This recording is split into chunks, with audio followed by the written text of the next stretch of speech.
Welcome to 55 Active Adult Living, where you'll find everything you need to know to successfully achieve the dream of living the 55 active lifestyle like I have.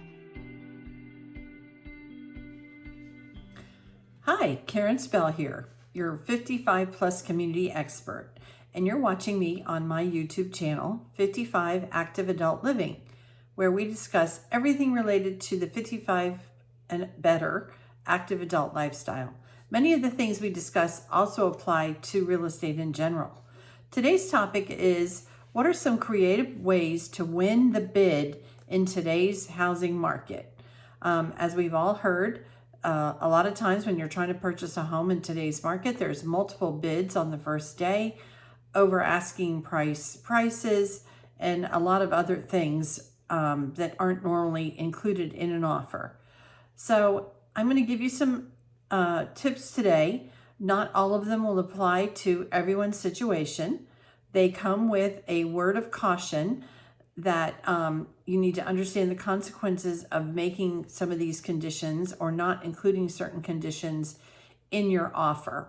So having said that, one of the best ways is, if you can reach the other agent, ask them what's the seller's preferred time frame for moving.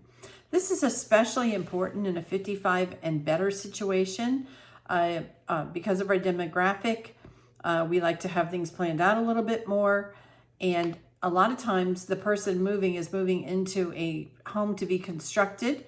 They would much prefer to be able to live in their home until their new home is constructed. So if you can make that part of your offer, that would be really appealing if they did not have to do the dreaded move twice. By selling their home, having to move out, and then wait to get into their new home. Alternatively, sometimes a quick closing is an appeal. If they've found a home that they want to move into and they need to sell their home first, a quick closing could very well make your offer more attractive than one that even had possibly more money involved with it, but needed a longer close date.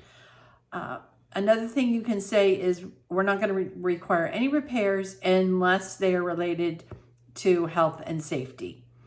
Another popular one these days is waiving the appraisal.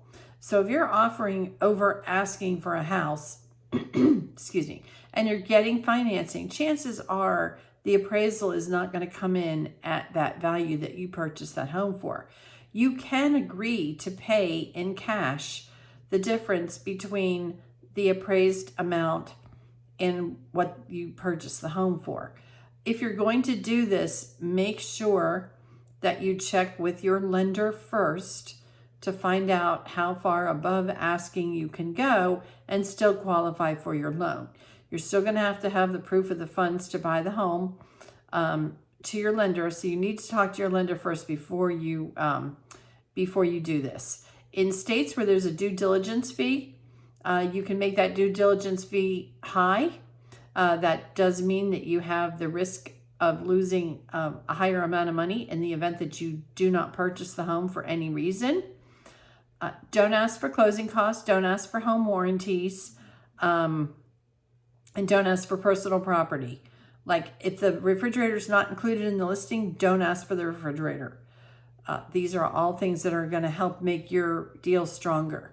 If you are getting financing, you want to have a pre-approval, not a pre-qualification. Very different item. One requires much more stringent credit checks than the other, and therefore is a much stronger product to present to the seller if you're getting financing to purchase a home. If you're buying in the price point where investors are buying homes, you also want to make sure that you clarify that you are not an investor. Sometimes the seller doesn't care. Money's money. They don't care who it comes from. But a lot of times people have sentimental value attached to their home, and they would much rather hear that a person who is not an investor, who's actually going to make it their home, is going to live in the home that they're selling. Some people say, write a letter. Say why you love the home, why you're attracted to it, how you're going to make it your home. And again, this appeals to a lot of sellers, usually more so sellers that are older, but it does appear across the board that it's, they're well liked. Some people go, oh, it's a bunch of nonsense, the money talks. Well, you know what? Not always.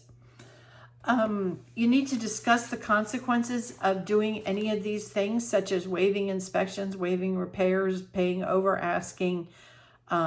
Make sure you have these discussions before you start house hunting with your agent and your lender, so that when you do find that house, you can jump on it as soon as it comes on the market and you're prepared to try and win that bid. So until next time, I'm Karen, and I'll talk to you soon. Bye. Thanks for watching. If you found this information helpful, click below to subscribe. Be sure to visit 55activeadultliving.com for additional resources and information, including your guide to finding the perfect 55 plus community, blogs and videos, and more. See you next time.